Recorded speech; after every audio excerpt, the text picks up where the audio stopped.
Hi there, it's Tamara Dorris, and today I want to talk about Jim Carey.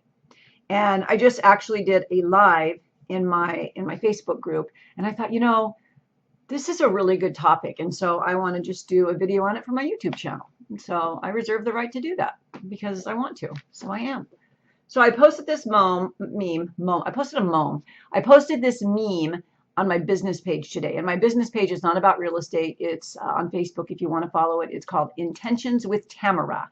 And I have had that page, gosh, probably 15 years, 12 years, whatever. I've had it a lot longer than I've had my free group. So if you don't know about that, please follow that page because it's not just real estate. In fact, I only talk about real estate sometimes, but I also do private coaching, and I'm getting ready to open a new program, Intention Academy, which is not real estate. So it'll be a nominal fee membership site. So I'm pretty excited about it because it's my life's work, man, to get people together, especially women, and let's learn to change our identity and be the best version of ourselves. And the best version of ourselves is completely capable to manifest more, to be abundant, to have a life she loves, right? It's out there for you. And I don't want anyone, I know I have male subscribers, so I don't want anyone that is of the male gender or any other gender that you identify with. I don't want anyone to think that I'm excluding you. I just have certain groups that I only have women in, but I have right now one, two, and I just finished a third male that I have private sessions with. So I've worked with lots of men and I have no problem with that. It's just that in my women's group, because we talk about some things that are very sensitive and delicate, that I leave them. It's for women only. Okay. So anyway, that being said, Jim Carey. So I posted a meme this morning that Jim Carey says, and it's gone around. I posted it before. And he says, he's got the gruffy beard. And he says, as far as I can tell, you ask the universe what you want and then you let go. And so, and he has said that, I mean, in his interviews and so forth, he has said that. But here's what I want to tell you. That's correct from his perspective and his experience. And again, I am not throwing any shade on Jim Carey. I idolize him. I bow down before him. He is phenomenal. I mean, as a comedian, as an actor, and as a manifester, right? He's like one of my top guys. But here's what you have to know. Jim Carey grew up with his dad absolutely on his side. His dad supported him. He encouraged him. He took him to auditions. He had a good family. He didn't get abused. He didn't get disregarded, right? He had a good family. And that is such an important thing. And he doesn't, when he's talking about manifestation, he's not looking at that because he doesn't know any different. It's like asking a fish, what does water look like? Right? So he had that background. He had that background. And I know the story is, he was living in a VW bus and sleeping in it. That was his choice. And he was on a mission, man. He was on his path of passion. So yeah, he had some nights sleeping in his car, but that's not how he grew up. And it's so significant to point this out. If you do some studying and you do some research, and you'll see he had the love of his family and he had the support of his family. And in our society today, there are so many of us that don't feel that we had that love and support. And it's so critical that if we didn't have it, we work on that so that we can get to that even keel where we're at his level. The other thing I want to point out is, and we know this is a scientific fact from epigenetics, we know that it's not, our DNA doesn't just carry genes like for the disease diabetes and for being tall. We also carry in our DNA the genetic disposition or predisposition, for things that have gone ancestral for hundreds of years. Now, men, if you notice, have an easier time manifesting, right? Because they're men and men can do anything.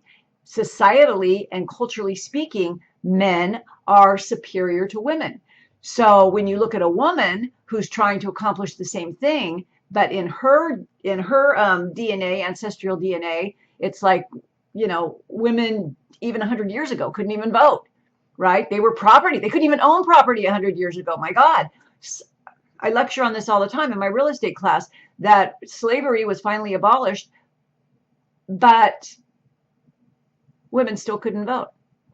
And then finally it took years. It took years for minorities to be able to vote, for women to be able to vote, for women to be able to own a home on their own. So a lot of stuff in our history says white men are superior. I'm sorry, but it's just true.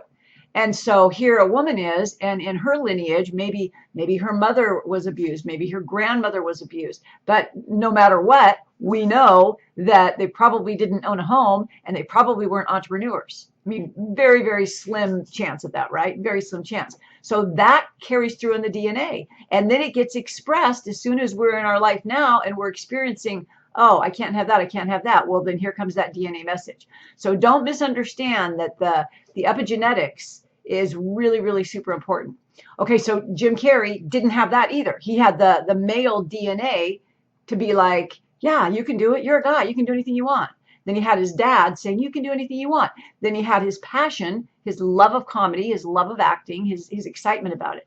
So when you add all those things together, he had an advantage that many people don't. And I'm not going to, in this video, I'm not going to go down the rabbit hole of, and he had a passion, which I call his true north, because a lot of people come to me as a coach. People will come to me in pain, like if this is going on and they want to help, and that's more like counseling or my hypnotherapy. But what I really love is when someone comes to me and they have this big gigantic dream, like this audacious, bold, I want to do this. I love working with those people. They're like my baby Jim Carreys. Let's do this. Let's get you there. But that's something that I can't really instill in someone. I look for people like that. This is the reason my coaching programs, as a rule, are higher end and higher price, because I don't want people that are messing around and whining about this is what she said and it hurt my feelings. I want people who are like, yeah, baby, I want to win that triathlon. Yeah, baby, I want to get that role. I want to publish that book. I love working with those people. So that takes a commitment, and I am all for it. I am a big cheerleader and accountability person for that. But I'm digressing. The point being that if you didn't have those two things that Jim Carrey had, the societal, cultural, and familial support, because that gives him the belief, oh, I can do this, right? It's all about belief. Someone else who maybe didn't feel as loved at home, maybe as a woman, she wants to do something really big and audacious, but where's the belief? The belief, energetically and neuroscientifically speaking, the belief is maybe not, right?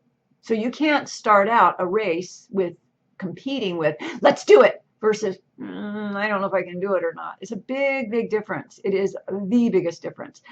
And the second part of Carey's his meme, he said, as far as I know, you meet the universe you tell the universe what you want and then let go. And so I think that is misconstrued quite often.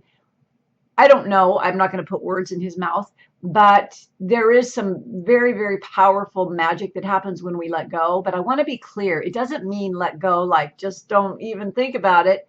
I mean, he always had acting and being a comedian in his mind. It was in his energy field. It was part of who he was. And he had the passion for it, and he had the faith in himself for it.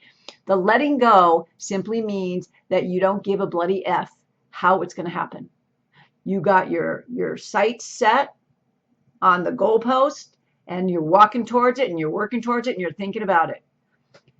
To not let go is to sit there and go, but I don't know, but how would that work out? But, should I call them?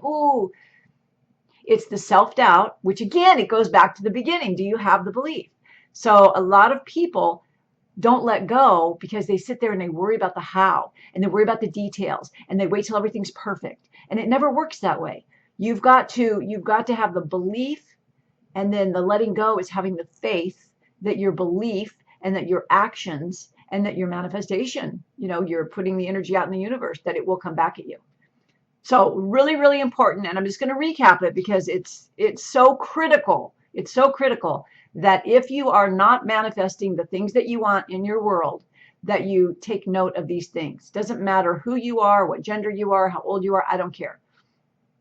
If you don't have the belief, and belief, as we already said, it comes from your environment, your society, and the messages that you got when you were young. If you don't have that belief, you got to work on that. If it's not in your DNA, in your family lineage, that you can accomplish whatever you want to, you got to work on that. And you got to trust, whether you call it faith, letting go, or just trusting. You got to trust that the passion that you have will get you there, and then you do the work. And we do the work. We do EFT, we do hypnotherapy, we do affirmations, magnetizations, right? We catch what goes on around us and we deal with it. We don't run from it. We don't distract ourselves. We don't drug ourselves. This is a huge, big thing.